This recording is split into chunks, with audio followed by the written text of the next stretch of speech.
국정원이 어제 국정감사에서 최근 북한 실태에 관한 여러 정보들을 내놨습니다. 북한이 청와대와 국회에 해킹을 시도했다는 사실부터 북한 고위 엘리트들의 탈북까지 국정원 국감을 통해서 나온 최근 북한의 실태를 하나씩 짚어보도록 하겠습니다. 국정원에 따르면 북한은 지난 8월부터 청와대와 국회를 상대로 해킹을 시도했다고 합니다. 해킹당한 의원은 나경원 국회 외교통일위원장, 또 외교통으로 꼽히고 있는 길정우 의원과 국방위 소속 장성 출신이라고 알려졌는데 북한은 무엇을 빼내려고 했던 걸까요? 네, 북한이 해킹을 통해 빼내려고 시도했던 것은 지난 8일 광복절부터 지난달 2일부터 4일 박근혜 대통령의 중국 방문까지 우리 정부의 외교안보 통을 집중 해킹해서 중국에 대한 우리 측의 협상 전략과 향후 국정 운영 방향을 파악하려 했던 것으로 보입니다. 네, 북한은 김정일 시대에 들어서면서 해커를 집중 양성해 왔습니다. 최근 북한에 대한 국제사회의 경제 제재로 통치 자금이 부족해지자 해킹 조직을 동원해서 사이버 외화벌이에 나서는 일도 빈번해지고 있습니다. 북한이 청와대와 외교안보 부처를 해킹하려 했던 것도 모자라서 불법 온라인 도박 사이트에 IT 인력을 투입해서 국내 자금까지 끌어간 것이 아니냐는 의혹도 일고 있습니다. 북한의 해킹, 김정은 시대 때도 계속되고 있는데요. 뭔가 대책이 지금 시급해 보입니다. 그리고 또 이런 보고도 있었습니다. 지난 2013년 12월 장성택 처형 이후 북한의 고위급 탈북자가 계속 늘어나고 있는 추세인데요. 국회 정보위 간사의 이야기를 들어보겠습니다. 북한에서 기순자들이 최근에 많이 없다고 이렇게 이야기했는데 해외 주재관이 2013년도에 8명이 기순해왔고 그 다음 2014년도에 18명이 기순해왔는데 금년도에 벌써 10월 달까지 20명이 기순을 해왔다. 북한 해외 주재관이. 그리고 엘리트 탈북민이 없다고들 이야기하는데 황장역급은 아니지만 그보다 좀 약한 엘리트 탈북민도 지금 한국에 와 있다.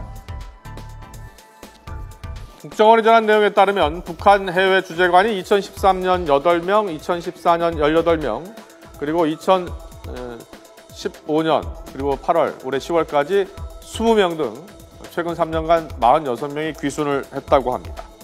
황장엽 전 북한 노동당 비서급은 아니지만 그래도 북한의 고위층 엘리트 탈북민급이 지금 한국에 와 있다고 보고를 했습니다. 최근 이러한 고위층의 탈북 러시는 지난 5월 현영철 전 인민무력부장의 숙청설과도 무관치 않습니다. 특히 김정은이 고위급 인사들을 대거 숙청하면서 북한 권력층의 운명 공동체 의식도 약해지고 있는 추세라고 합니다. 그리고 김일성 시대 때는 지금같이 저런 지경은 아니었었다면 꽤 괜찮게 살았고 근데 이제 김정일 시대에 와가지고는 이게 74년 당중앙이 된 이후 계속 경제가 나빠져가지고 그냥 형편없어졌죠. 예. 그런데 이 상태에서 또 3대 세습을 하니까 네. 김정은이가 나와서 하니까 북한 주민도 사람인데 저걸 보고서 어떻게 생각을 하겠습니까? 예. 김씨네가 모두 김씨네 사정권, 개인 조건 아니겠습니까? 예. 그래서 이제 그런 걸 생각할 때 요즘에는 북한 김씨네에 대해서는 생각지 않고 오직 자기 돈벌이 하는 데 열중한다는 것 이런 것을 볼 때 역시 제가 보기에는 지금 10이라고 봐서 김정은에 대해서는 거의 나는 김정은을 인정하지 않는다. 속으로는 다 그런 식으로 생각을 하겠죠. 네.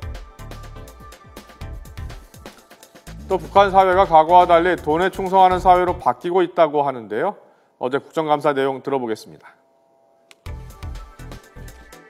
북한에는 과거에 이제 수령에 대한 충성심이 대단했는데 지금 돈에 충성심이 많은 그런 사회로 바뀌고 있다. 그거는 왜냐하면은 장마당이 380개나 된대요. 그리고 휴대폰을 쓰는 사람이 370만. 또 외국 근로자들이 지금 현재 나가 있는 사람이 5만 8천 명인데 누적으로 22만 명이 있다. 이 사람들 외국 물을 먹고 왔으니까 아무래도 북한 생활과 외국 생활 비교를 했기 때문에 돈을 알게 되고 국정원은 현재 북한에는 장마당이 380개가 있고 휴대전화를 쓰는 사람이 들으신 것처럼 370만 명 정도라고 보고를 했습니다.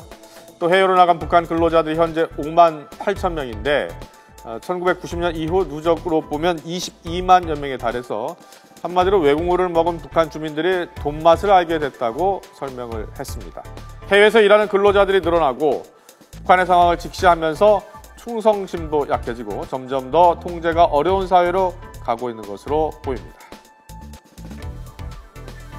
이 사람들은 뭐 BMW, 벤츠 이런 차를 타고 그다음에 뭐 한국의 삼성이나 뭐 LG 이런 냉장고 뭐 전자배출 제품을 다 가지고 있다고 그래요. 네. 그렇게 하고 뭐 중국산 제품 말할 것도 없고 뭐 MP3, MP4 이런 것들이 들어가서 장마당에 돌아다니고 또 장마당에서 모든 정보가 왔다 갔다 하고 그야말로 그게 이제 지난번에 530 조치에서 4.6제에서 이제 정부에다 육바치고 개인이 사갔다가 이제 그게 바꿔줬잖아요. 네, 네. 이게 지금 그럼 육의 물건이 이제 자기가 열심히 일을 하면은 자기게 되니까 그래서 네. 이걸 들고 나와서 파니까 역시 여기 과정에서 시장이라는 게 형성되면 아무래도 이게 이제 또 머리 쓰는 데 따라서 이렇게 20만, 30만이 생기게 되는 거지. 이게 사회가 자본주의로 가게 되면 북한이 아무래도 이제 이게 어떻게 보면은 독재 체제가 유지한다는 게 상당히 어려워지겠죠.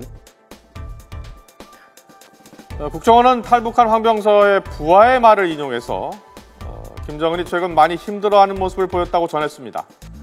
김정은이 아버지 김정일이 죽기 전 지도자 생활이 얼마나 힘든지 알게 될 것이라고 얘기를 했는데 이제야 아버지 말씀이 이해가 된다라고 얘기를 했다는 겁니다. 빠르게 급변하는 시대에 혼자만 고립되어 있는 북한. 이미 북한 주민들은 자본주의 세상에 눈을 뜨고 있습니다. 그리고 북한의 실상을 모두 알기 시작했습니다. 이런 북한의 실상을 똑바로 직시하지 못하고 있는 김정은 위원장의 고난의 행군은 지금부터 시작일 수 있습니다.